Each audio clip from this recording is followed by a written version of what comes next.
Well, welcome back again, folks, to the house that never sleeps. Today we're going to be removing fretboard from this Ibanez guitar. But we got a little guest appearance first that I'd like to bring back. He's been here before. Come on, Earl, stop screwing around, man.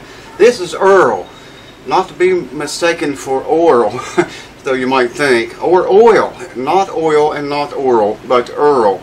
Earl, he drops in to see us from time to time now and again, and he stopped in today to watch us take this fretboard off. Say hello to the YouTube folks, Earl. I'm not now. Man, you said you wouldn't. Come on. Let me take care of Earl here, and then we'll get it once. Whoa, it's so hard on this fretboard.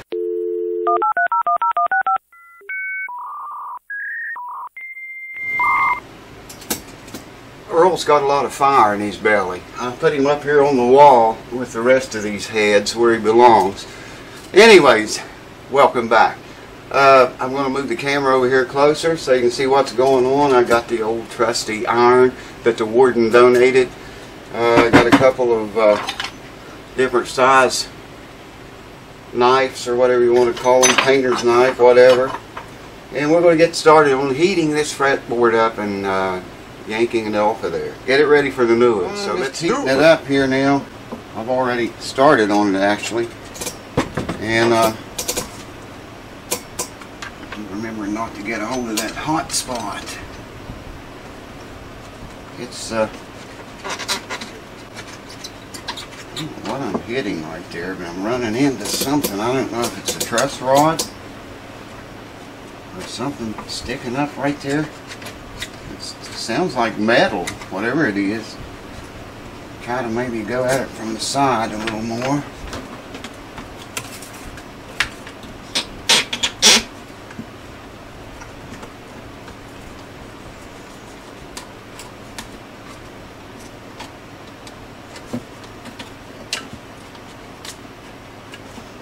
Good separation there. Well, here's something you don't see every day. Check this out. I got the extension loose all the way up past the body. See that? Okay? It's loose all the way down. But dig this. There's something in there, and it's metallic. Hear that? And I've got the fretboard broken loose on both sides of that, whatever that is.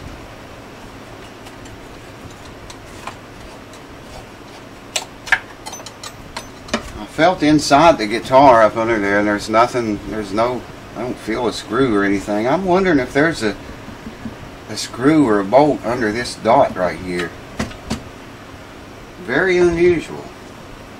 But you can hear it, it's metallic, whatever it is, and it's not allowing that fretboard to come up. I mean, it's loose. There it came up. It's loose, but it's, I don't know what that is. So we'll come back to this, but I just want to show you that. Right now I'm going to start here at the body, heat it on up, and move on that way. So, hold on. I'll show you how easy this goes if you can get the glue hot enough. I've got a knife in the opposite side, and I'm just going to come at it from this side with this knife.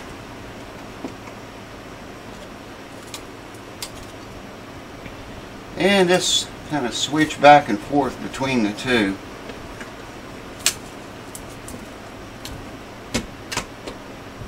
Probably could stand a little bit more heat than that.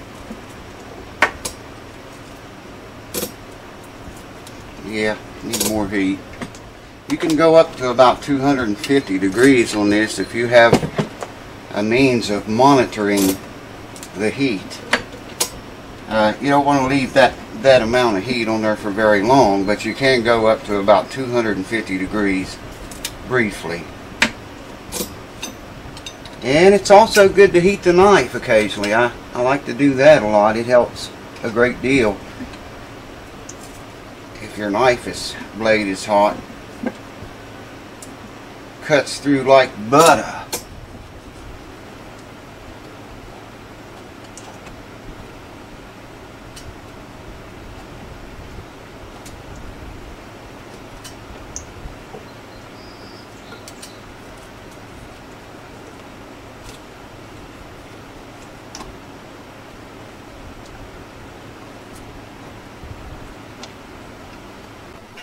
Oh, so slowly.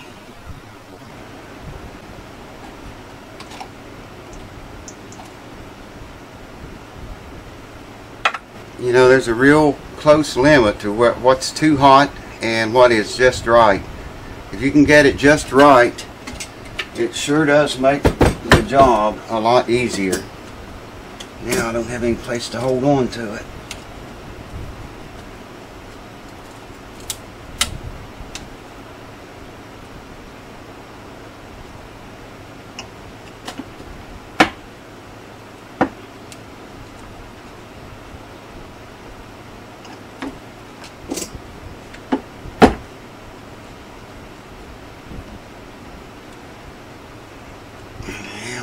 Turn him over again, I think. Oh, she's coming. She's really slow.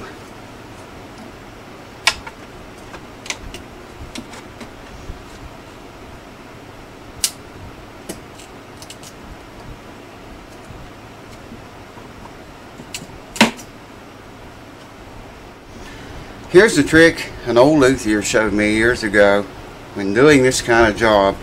Take a couple of wedges. I cut these out just for this kind of work, and you can't see it, but I'm lifting the back of the fretboard up, and I'm sticking these wedges underneath there, and that holds pressure up all the time. Look how loose the knife's just got just from doing that. I'm going to put more heat on that. Let me bring you back down. You can see what's going on. And we're almost there, folks. We just about are fretboard free. We are at 200 degrees. So hopefully that'll be sufficient. And we can finish this puppy.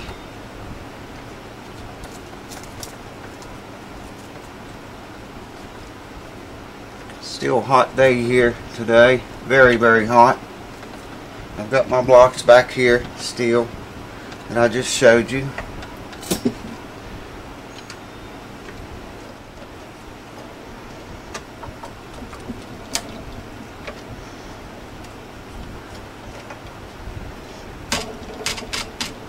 So close, yet so far away.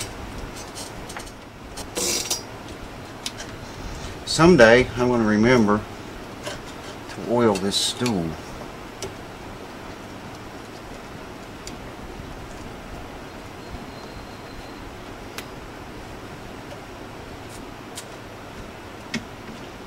Man, we are so close. Now I can take these wedges here that I showed you and move them up here now. And you wouldn't believe how much this helps. Just that little bit of pressure right there can make a world of difference.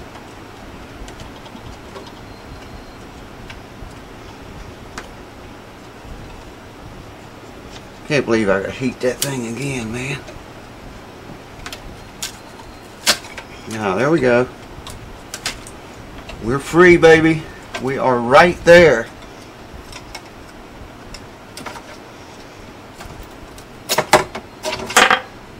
And there we go. Fretboard has been removed.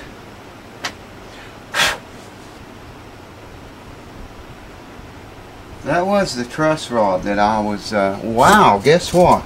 Dude, it's got a two-way adjustable truss rod in it, I think. Let me cool off here a little bit and we will have a closer look. There's the fretboard, came off fairly clean, all but down here. It looks pretty good. But I just want to cool off and rest a few minutes and we'll have a closer look. I think, almost sure that's a two-way adjustable truss. That's what I was hitting right there. In the camera, it barely. Right there is what I was running into with the knife. Metallic sound. Figured it was a truss rod. I was hoping it wasn't a screw down through the board under the dot inlay. Oh, the biggity bob is hot. I'm going to cool off a minute and I'll bring you back and we'll talk about it. Holy shit. I would have never dreamed this in a million years. Check this out, man. An entry-level guitar, and it's got a truss rod in it. There you can see the little adjustment. The truss rod I put in that Gill guitar had a sleeve. This was a sleeve, and the actual part that turned was inside of that sleeve in there. Now this one's a little different. This whole entire thing that you see here turns. But it's basically the same exact truss rod. There's two rods in there. And unbelievable. I would have never ever expected to see that in an entry-level guitar. Two-way adjustable truss rod. You know, a lot of higher-end guitars don't even come with those from a factory. And I'm really shocked that Ibanez did that. That's very cool, man. That is a very cool find. The fretboard, you can see how they had it glued on. You know, I like to put a skunk strip or a piece of tape or something over that just to cover the truss rod so no glue gets into it, and then cover this entire area and the entire area here with glue. And you know, like I say, put a piece of tape down the middle if nothing else. Crimson Guitars does that all the time. I saw them do it. Put a piece of tape down the middle, keeps the glue off of the truss rod itself. And then you can cover the whole thing up with glue. But check that out. They ran a line of glue up through here and one up through here, and that's all the glue it had on it. Except for down here, they glued it pretty well. Not much better, but came off pretty clean, all but that. But anyways, that's odd that they would glue that on there like that. I'm surprised it held as long as it did, but it was holding. It was doing okay, I guess. Now, here's the new board. Someone in the comments on one of these videos, I don't remember which one it was, but it was on this guitar, mentioned that I put, say that because of the crack in here, I could cut it out and put, you know, line the boards up one side of them like that. But I can't do that. You can't do that. The intonation would be all the shit if you do that. And the reason being because this is at an angle, and you know, both sides of this board is at an angle, okay? This one's not. This one's square. So if I lined them up, you know, the sides of them like that, and then just whacked it down through here, it wouldn't work. The fret slots, the frets would be off, you know, from center. So what I got to do to maintain intonation, so we're going to cut this board off up here, the new board, cut this whole part off of it. He left that on there in case someone wanted to install a locking nut. What I got to do is find dead center of both boards, okay? Dead center of both boards, and then I'll have to center those two dead centers. I'm just eyeballing it right now just to make the point. That's not dead center, but let's assume it is. I have to find dead center of both boards and then center both centers like that. Then I'll draw it out on the new board, and that way the frets will all be in uniform the way they should be. So I hope that answers the question. Whoever that was made that comment. It was a good idea, you know, to line one side of the boards up. You know, it was a nice thought, but you can't do it because, like I say, both sides of this board are cut at an angle. This one is cut square right now. So if I did do that, you know, it would throw the frets off sideways all the way down the entire board. So I've got to find the center of both of them. And then I have to center both of them up. And then what I'll do is draw out, you know, just trace around the old board onto the new one and cut it out. And I'll probably will allow, I'll cut it out this size, okay? Then I'll measure my binding, and I will go back in, take a straight edge and mark it out, and cut it out again, and allow, you know, enough channel on the sides for the binding to go on there, because he wants white binding on this. And I didn't know it when I made the last video, or I probably did and forgot. He wants me to stain this black, so it will look a little bit like ebony, or a whole lot like ebony, we're hoping. But that's what we're going to do. That beautiful wood grain is going to go bye-bye. It's going to be all gone. And it's going to be a black fretboard with an ebony appearance. I don't know if I guess if I stain it dark enough, you won't see the wood grain at all. And I think maybe that's what he's shooting for, because he said he wanted it to look like ebony. So anyways, just want to fill you guys in on that, bring you up to date. It's going to get stained black, and we're going to let it hang 1 fret over the edge of the sound hole. That's the whole reason for changing this board out. That other board, the old board, it did stick over the sound hole a little bit, but it wasn't enough. He wanted it to stick 1 more over. Tony's does that. It's like 1 fret, so I have to come 1, 2, 3 up the 3rd slot from the bottom back at the hole. Cut him off right there, and the last fret will actually be this slot. And there you can see 1, 2, 3. We're going to cut it right there. This will actually be the last fret. I think that'll make 21 frets, I think. I can't remember. But y'all, man, Earl's here. Not to be taken for oral or oil, but Earl. You got that, Earl?